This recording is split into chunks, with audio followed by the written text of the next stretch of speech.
Hello दोस्तों, मैं संजीव और मैं आज फिर लेकर आई हूँ आपके सामने 50 क्वेश्चन का जीके जीएस का एमसीक्यू। आप सेट लगाओ और देखो यहाँ पे आप कितना स्कोर कर पा रहे हो। यहाँ जीके होंगे और साइंस के क्वेश्चन होंगे। तो चलते हैं पहले क्वेश्चन के ऊपर।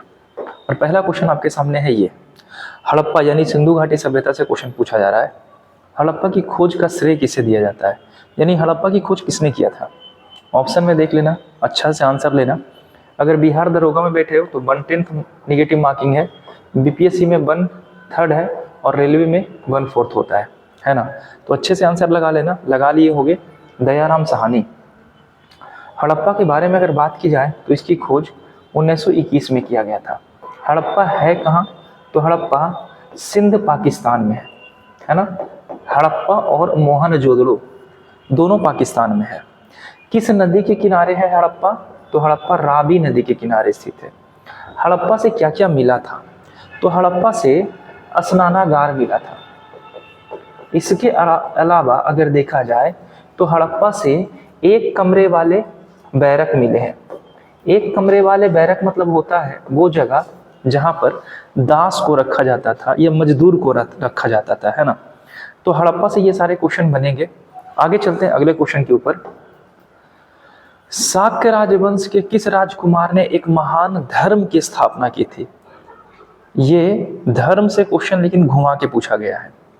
तो शाक्य राजवंश के व्यक्ति का नाम था महात्मा बुद्ध। महात्मा बुद्ध जो थे वो शाक्य क्षत्रिय थे और इनका बचपन का नाम था सिद्धार्थ। ठीक है। और सिद्धार्थ जो है वो महावीर स्वामी के पिता का भी नाम है। तो शाक्य कुल के थे महात्मा बुद्ध। महात्मा बुद्ध से क्वेश्चन ढेर सारा बनेगा, ज्यादा बात हम नहीं करेंगे। कितनी वर्ष की अवस्था में महात्मा बुद्ध ने गृह त्याग किया था, पहला क्वेश्चन ये।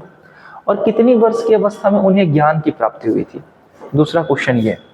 पहला उपदेश कहाँ दिए, अंतिम उपदेश कहाँ दिए, उनकी मृत्यु कहाँ हुई थी, कितने ब्राह्मणों को सबसे पहली बार उपदेश दिए थे, उनको ज्ञान की प्राप्ति कहाँ हुई थी, किस नदी के किनारे हुई थी। ये सारा क्वेश्चन बौद्ध धर्म से पूछता है। ये थोड़ा नया टाइप का क्वेश्चन था, तो इसका आंसर होगा सी। अगले क्वेश्चन पे चलते हैं। देवनागरी लिपि का प्राचीन रूप कौन सा है, आधुनिक देवनागरी लिपि। तो जो देवनागरी लिपि जो है ये ब्राह्मी लिपि से निकल के आई है। ठीक है। अगर ब्राह्मी लिपि के बारे में बात करें तो आप राजा अशोक के बारे में जानते होंगे। अशोक का शिलालेख जो था ब्राह्मी, अरमाइकी, खरोष्टी, ग्रीक, ये सभी लिपियों में लिखा गया था। और अगर और बात करें तो 1837 में एक व्यक्ति है जिनका नाम है जेम्स प्रिस्य, है ना। ये सबसे पहले बार अशोक के शिलालेख को पढ़ेंगे, तो ये भी बात याद रखिएगा। आगे चलते हैं। निम्नलिखित में से कौन मालवा, गुजरात और महाराष्ट्र में शासन करने वाला पहला शासक था। मालवा, गुजरात और महाराष्ट्र में शासन सबसे पहले कौन किया था। ऑप्शन देख लीजिएगा और आंसर लगा लीजिएगा। लगा लिए होंगे। आंसर होगा चंद्रगुप्त मौर्य। मौर्य के बारे में अपना एक अलग सा स्टोरी है ना। चंद्रगुप्त मौर्य मोर पालक के पुत्र थे, यानी इनके पिताजी मोर पालते थे। और चंद्रगुप्त मौर्य का जो झंडा है ना उसमें मोर का चित्र बना हुआ है। चंद्रगुप्त मौर्य के जो गुरु थे उनका नाम था चाणक्य। इसके बारे में जानते हो गया। चाणक्य चंद्रगुप्त मौर्य के गुरु और दरबारी कवि थे। मौर्य ने नंद वंश को पराजित किया था और उसके जगह पे मौर्य वंश की स्थापना किया था। नंद वंश के अंतिम शासक धनानंद को पराजित करेंगे। तो मौर्य वंश से ढेर सारी बातें हैं। मेगास्थनीज के बारे में बात किया जाएगा। सेलुकस निकेटर से युद्ध होता है चंद्रगुप्त मौर्य का, है ना। काबुल, कंधार, हेरात, बलूचिस्तान, ये सारा का सारा दिया जाता है मौर्य को। और मौर्य बदले में उसे 500 हाथी दान में देते हैं। तो इसका आंसर होगा हमारा चंद्रगुप्त मौर्य। नेक्स्ट, महमूद गजनबी का दरबारी इतिहासकार कौन था। तो गजनबी के दरबार में फिरदौसी भी रहते थे और उत्तवी भी रहते थे, लेकिन यहाँ पे इतिहासकार के बारे में पूछा गया है तो आंसर होगा उत्तवी। ठीक है, आंसर सी। भक्ति संस्कृत का भारत में पुनर्जन्म कब हुआ था। भक्ति आंदोलन। तो भक्ति आंदोलन जो हुआ था ये दक्षिण भारत के कर्नाटका के और केरल के क्षेत्र में हुआ था। केरल और कर्नाटका के क्षेत्र में हुआ था। और भक्ति आंदोलन में बात आता है एक अलबार, एक होता है अलबार और एक होते हैं नैनार। ये दोनों क्वेश्चन आता है। अलबार विष्णु की पूजा करते थे और नयनार जो थे वो शिव के उपासक हुआ करते थे। और इसका जो उद्भव हुआ था ये 15वीं और 16वीं शताब्दी के मध्य हुआ था। आगे चलते हैं। हुमायूं एवं शेरशाह के बीच चौसा का युद्ध कब हुआ है? तो हुमायूं और शेरशाह के बीच दो युद्ध हुए। एक चौसा का युद्ध जो 1539 में होगा, बिहार के चौसा नामक स्थान पर, बक्सर जिला पड़ता है। और एक हुआ था कन्नौज का युद्ध, है ना, आपको याद होगा। कन्नौज का जो युद्ध हुआ है ये 1540 में हुआ है और इसमें भी हुमायूं पराजित हो गया था। और इसी युद्ध के बाद जो हमारा शेर खां है वो शेरशाह की उपाधि धारण करेंगे, क्योंकि शेर खां के बचपन का नाम क्या था? तो बचपन का नाम था फरीद। लेकिन शेर मारने की खुशी में बिहार का एक शासक था जिसका नाम था दरिया खां लोहानी, इन्होंने ही इसे शेर खान की उपाधि दी थी। लेकिन शेर खां जब चौसा के युद्ध लड़ेगा, और लड़ेगा नहीं, हुमायूं ऐसे भी हार जाते हैं बिना लड़े, और शेरशाह की उपाधि धारण करेगा और दिल्ली की गद्दी पर बैठेगा 1540 से लेकर 1545 तक। और यहाँ जब कालिंजर पर आक्रमण करेगा शेरशाह तो तोप फट जाएगा जिससे शेरशाह की मृत्यु हो जाती है। अगला क्वेश्चन पे चलते हैं। अंग्रेजों ने अपनी प्रथम फैक्ट्री कहाँ स्थापित की थी? अब यहाँ पे ना बड़ा कंट्राडिक्शन है। आंसर देखोगे ना तो आंसर लेगा सूरत, और सूरत सही भी है, क्योंकि एक बात आपको याद होगा, स्वाली का युद्ध, स्वाली का युद्ध हुआ था, किसके किसके बीच हुआ था? तो पुर्तगाल थे इसमें और साथ में अंग्रेज था। और ये युद्ध हुआ था जो हुआ था 1912 में, सॉरी 1912 नहीं होगा, 1612 होगा, 1612 में हुआ था, जिस समय गद्दी पे बैठे हुए थे जहांगीर साहब। स्वाली के युद्ध में जब अंग्रेजों ने पुर्तगालियों को हराया तो जहांगीर काफ़ी खुश हुआ, और खुश होने के कारण जहांगीर बोला अंग्रेजों को कि आप सूरत में फैक्ट्री खोल सकते हैं। लेकिन अंग्रेज पहले ही मसूलीपट्टनम में फैक्ट्री खोल चुके थे, ठीक है, लेकिन फिर भी आंसर इसका होगा सूरत। आपको पता होगा हॉकिंस आया था 1608 में जहांगीर के दरबार में, और जहांगीर से निवेदन किया था कि हमें फैक्ट्री खोलने की अनुमति दी जाए। अनुमति दी गई थी लेकिन बाद में वापस ली गई। इसके बाद सर टॉमस रो आए थे 1615 में फैक्ट्री स्थापित करने को लेकर। तो ये सारी बातें याद रखिएगा। और दोनों के दोनों किसके दरबार में आए थे? तो दोनों के दोनों जहांगीर के दरबार में ही आए थे। अगले क्वेश्चन पे बात करते हैं। प्रसिद्ध पुस्तक एवरी बोट्स काउंट, यानी हर एक बोट की गिनती की जाएगी, इसके लेखक कौन थे? तो इसके लेखक थे नवीन चावला। तो पुस्तक से क्वेश्चन आता है, एक दो क्वेश्चन तो पुस्तक से पूछेगा ही पूछेगा। आगे चलते हैं अगले क्वेश्चन पे। अच्छे से लगाना, परेशान मत होना, एग्जाम नज़दीक है। बिहार में जब तक विधानसभा का चुनाव नहीं होता है कंटिन्यू मेहनत करते रहना, डिस्ट्रैक्ट मत होना, ठीक है।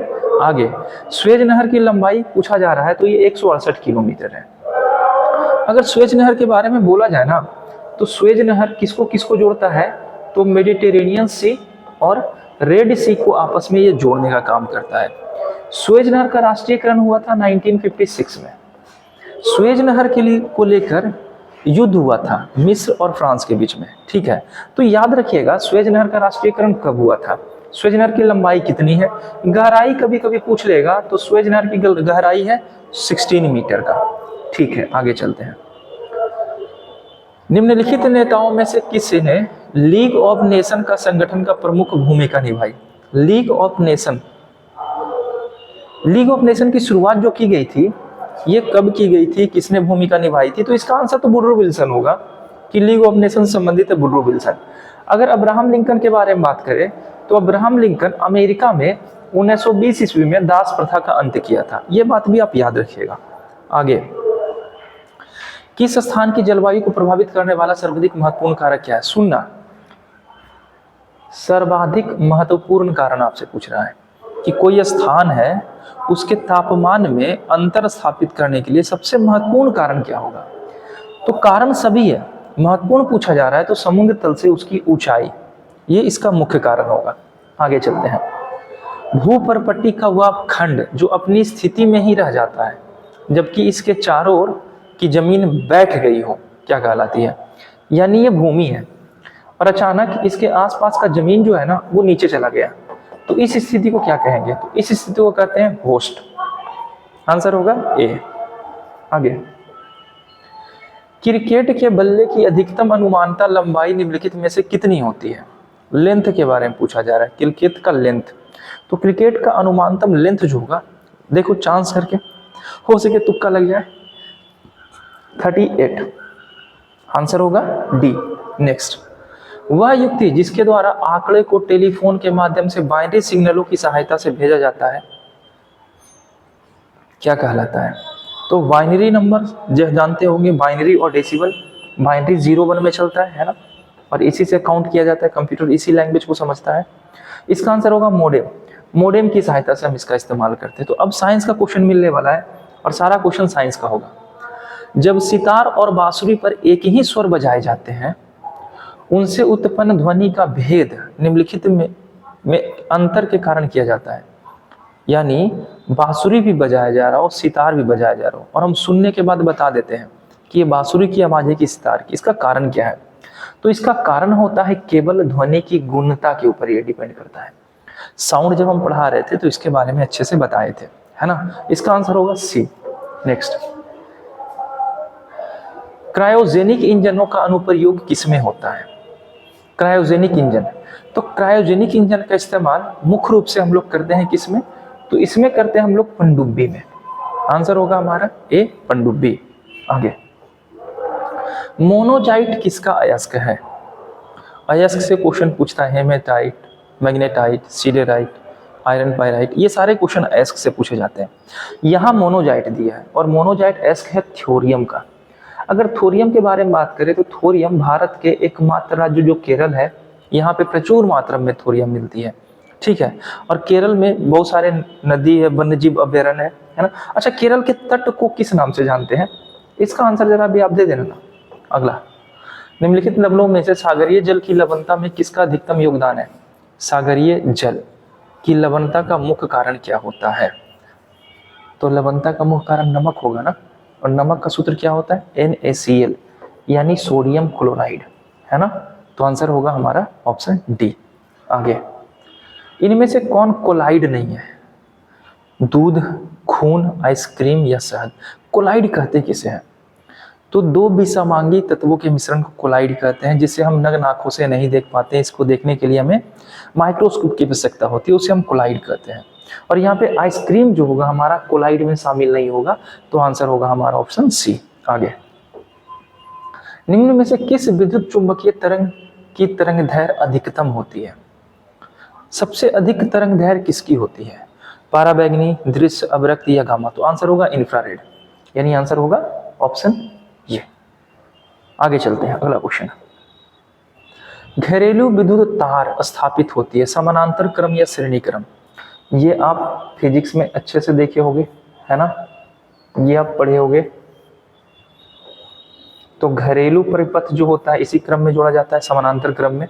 तो आंसर होगा हमारा समानांतर क्रम, कि अगर कोई फ्यूज घरेलू परिपथ में लगा कोई भी युक्ति खराब भी हो जाए तो दूसरे को प्रभावित ना करे, है ना, इसलिए इसे समानांतर क्रम में जोड़े जाते हैं। आगे चलते हैं, निम्न में से कौन सी युक्ति विद्युत ऊर्जा को यांत्रिक ऊर्जा में बदलता है? विद्युत ऊर्जा यानी एनर्जी का कन्वर्जन हो रहा है। ऊर्जा संरक्षण सिद्धांत कहता है ना कि ऊर्जा को ना तो हम क्रिएट कर सकते हैं ना तो डिस्ट्रॉय कर सकते हैं। ये काम, इसका आंसर होगा मोटर, यानी आंसर डी। आगे चलते हैं, एक कंप्यूटर की स्मृति प्रायः किलोवाट या मेगावाट में होती है, उसमें क्या जुड़ा होता है? 8 बाइनरी, डेसिमल, 2 बाइनरी या 2 दशमलव? तो जो हमारा बाइनरी सिस्टम होता है ना वो 0 1 में चलता है। यहाँ पे 8 बाइनरी होगा, यानी आंसर होगा ए, 8 बाइनरी, ठीक है। आगे चलते हैं, पृथ्वी के केंद्र पर वस्तु का, यानी पृथ्वी के सेंटर में वस्तु का क्या असर पड़ता है?